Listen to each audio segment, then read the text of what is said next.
ہمیں کیسے رونا چاہیے؟ ہمیں کیسے رونا چاہیے؟ لہذا یہ بات یاد رکھیے گا کہ یہ گریہ ہماری حیات ہے۔ ایک ماں کے دل کا ارمان ہے، جب حسین کی ولادت ہوئی ہے، نواسہ اپنے نانا کی گود میں ہے، ہنستا ہوا رسول جب رو پڑا ہے، تو ماں نے یہی تو پوچھا تھا کہ یہ بتلائیے نانا، پھر میرے بیٹے پر روئے گا کون؟ ایک مرتبہ کیا جواب دیا تھا؟ زہرا فکر نہ کر، اللہ ایک پوری قوم تیرے ارمان کو پورا کرنے کے لیے خلق کر دے گا، کہ جس کے بچے تیرے حسین کے بچوں کو، جس کی بیویاں تیرے حسین کی بیویوں کو رویا کریں گی۔ میرا سلام ہو اس قوم پر کہ جو حسین پر رونے والی قوم ہے، کہ جو ایک ماں کے دکھی ماں کے دل کے ارمان کو پورا کرتا ہے۔ مگر ہاں عزیزوں، میں مصائب پڑھنا چاہ رہا ہوں۔ ہند زوجہ یزید ہے، مگر یہ ہند 3 یا 5 سال تک کنیز رہی ہے جناب زینب کے گھر میں مدینہ میں۔ ایک مرتبہ جب ہند ہے نا، ہند نے سوچا کہ یہ روزانہ میں رونے کی آواز سنتی ہوں، سفیر آتے ہوں گے اور یہ سارا مسئلہ، ایک مرتبہ طے کیا کہ زندان میں جا کر ان قیدیوں سے ملاقات کرنی۔ شاہی پروٹوکول ہے، کنیزیں ساتھ آئی ہیں، کرسی کو اٹھایا ہے، کیونکہ شہزادی ہے، شہزادی زمین پر تو نہیں بیٹھتی ہے، کرسی رکھی گئی، شہزادی بیٹھی، یعنی کہ ہند بیٹھی کرسی پر۔ اب جیسے ہی ہند آنے لگی نا، جناب ام کلثوم نے دیکھا ہند آ رہی ہے، جناب زینب کبریٰ سے کیا کہا؟ جناب زینب کبریٰ سے کہا کہ اے بی بی دیکھیے وہ ہند آ رہی ہے۔ کون ہند؟ کہا ہماری کنیز ہند آ رہی ہے۔ ایک مرتبہ جیسی ہند کو آتے دیکھا، ایک مرتبہ اپنے سر کو دونوں زانوؤں کے درمیان چھپا لیا اور سر جھکا کر بیٹھ گئی بیبیاں۔ ہند آ کر کرسی لگائی گئی، ہند بیٹھی کرسی پر۔ ایک مرتبہ ہند نے سوال کیا کہ تم روتے ہو، یہ بتاؤ کس شہر سے تمہارا تعلق ہے؟ کہا ہم مدینہ سے آئے ہیں۔ اچھا، مدینہ عربی زبان میں شہر کو کہتے ہیں۔ کہا کون سا مدینہ؟ کہا مدینۃ الرسول۔ جیسے ہی سنا مدینۃ الرسول، ایک مرتبہ کنیزوں سے کہا کرسی کو ہٹا لو، یہ میرے آقا کے شہر سے آئے ہیں۔ زمین پہ آ گئی، زمین پر آ گئی۔ زمین پر آنے کے بعد ایک مرتبہ سوال کیا، ایک مرتبہ سوال کیا کیا؟ سوال یہ کیا کہ مدینہ رسول میں کس محلے سے تعلق ہے؟ کہا محلہ بنی ہاشم، محلہ بنی ہاشم سے آئے ہیں۔ کہا اچھا محلہ بنی ہاشم، پھر تو آپ میری شہزادی جناب زینب کو جانتی ہوں۔ کہا دیکھو بی بی، میں تو زینب کو جانتی ہوں، لیکن تم یہ بتلاؤ کہ اگر تم اپنی شہزادی کو دیکھو گی زینب کو تو پہچان لو گی؟ کہا بھلا کیا بات کی ہے، میں نے 5 سال ان کے یہاں پر کنیزی کی ہے، کیسے ہو جائے میں اپنی شہزادی کو نہ پہچانوں؟ بس یہ سننا تھا۔ ایک مرتبہ سر کو اٹھایا، کہا اپنی شہزادی کی زیارت کر لے۔ اے ہند، ہم لٹ گئے، تیرا آقا مارا گیا، مگر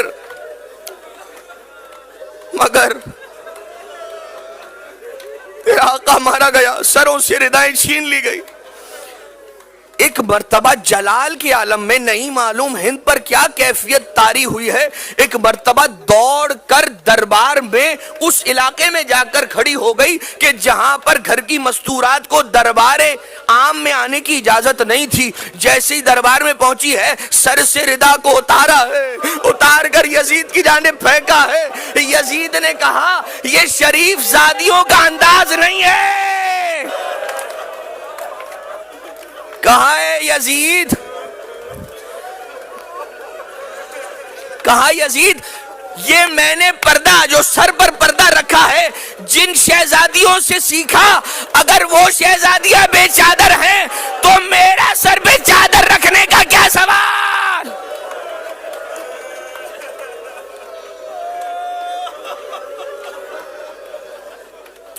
ایک مرتبہ بالآخر مجبور ہو کر حکم دینا پڑا کہ انہیں آزاد کیا جائے۔ مولا سید سجاد کو بلایا گیا۔ جب مولا سید سجاد تشریف لے کر آئے ہیں، ایک مرتبہ مولا سید سجاد سے جب کہا کہ ہم تمہیں آزاد کر رہے ہیں، جناب سید سجاد علیہ السلام نے کہا کہ میں پہلے اپنی پھوپھی زینب سے پوچھوں گا۔ جناب زینب کی خدمت میں آئے اور جیسے ہی آئے ہیں جواب لے کر دوبارہ دربار میں آئے، کہا کہ ہماری شرطیں ہیں۔ شرط کون رکھتا ہے کہ جو جنگ میں فتح یاب ہو؟ سید سجاد نے شرطیں رکھی، کہا ہماری 3 شرطیں ہیں۔ ہمارے پیاروں کے کٹے سر لوٹا دے، وہ تبرکات کے جو تبرکات انبیاء کی بھی امانتیں ہیں اور ہماری دادی اور نانی کی بھی امانتیں ہیں وہ ہم تک واپس پلٹا دے، اور تیسری یہ وصیت ہے کہ ہم ایک جگہ کا بندوبست کر کے دے، ہم اپنے بابا حسین کی مجلس کرنا چاہتے ہیں۔ اس لیے کہ جناب زینب کبریٰ نے یہی کہا تھا، نریدو اولا ان نحال الحسین، سب سے پہلے میں بہن اپنے بھائی حسین کو رو نہ سکی، پہلے مجلس کرے گی بہن زینب۔ 7 روز تک روایت بیان کرتی ہے کہ مجلس حسین کا انعقاد دربار کے بالکل ساتھ ہوتا رہا۔ اس سے بڑی حسین کی فتح کا کیا اعلان ہوگا کہ دربار یزید میں ماتم حسین کا۔ لیکن عزیزو، بیویوں نے کالا لباس پہنا۔ آج ہم اور آپ جو کالا لباس پہنتے ہیں نا، یہ ان ہی شہزادیوں کی اور امام سید سجاد علیہ السلام کی سنت پر عمل کر رہے ہوتے ہیں۔ بس عزیزو، ایک مرتبہ مجلس کا فرش بچھا، اہل مجلس اہل پرسہ آ کر پرسے کے لیے جمع ہوئے۔ جناب زینب بھی ہیں، ام لیلہ بھی ہیں، ام فروہ بھی ہیں، ام رباب بھی ہیں، ام کلثوم بھی ہیں، سید سجاد بھی ہیں، اور بیویاں بھی ہیں۔ ایک مرتبہ تبرکات آنا شروع ہوئے، ایک مرتبہ شہداء کے کٹے ہوئے سر لائے جانے لگے۔ جیسے شہداء کے کٹے سر لائے گئے، ایک مرتبہ جیسے ہی علی اکبر کا سر آیا ہے، آگے بڑھ کر ام لیلہ نے کہا یہ سر میری گود میں دے دو۔ جیسے ہی ابو الفضل العباس کا زخمی سر آیا کہ جو گھوڑے کی گردن سے بندھا ہوا تھا اور گھوڑے کے گرے کے ساتھ جب بندھا ہوا تھا، جہاں جہاں پر یہ گھوڑا جاتا تھا زمین پر سر عباس۔ ام کلثوم نے کہا میرے عباس کا سر مجھے دے دو۔ ایک مرتبہ 2 سر ایسے آئے کہ جن کا قبول کرنے والا لینے والا کوئی نہ تھا۔ ایک عورت نے کہا یہ 2 سر چھوٹے چھوٹے بچوں کے کس ماں کے ہیں؟ کیا ان کی ماں اس دنیا سے رخصت ہو گئی؟ ایک مرتبہ جناب زینب نے رو کر کہا کہ ان بچوں کی ماں نے تمہارا کیا بگاڑا ہے؟ آخر یہ جملہ کیوں کہتے ہو؟ میں ہی ان کی ماں ہوں، مگر ہائے علی کی بیٹی نے اپنے دونوں بچے اپنے بھائی حسین پر صدقہ کر دیے۔ جو صدقے میں دے دیا جائے اس پر رویا نہیں جاتا۔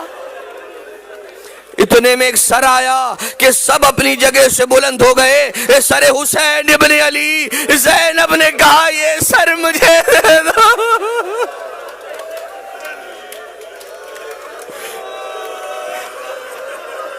دو اور تبرک کیسے آئے عزیزو؟ ایک ایسا تبرک تھا جو ایک 4 سالہ بچی کے کانوں کی بالیاں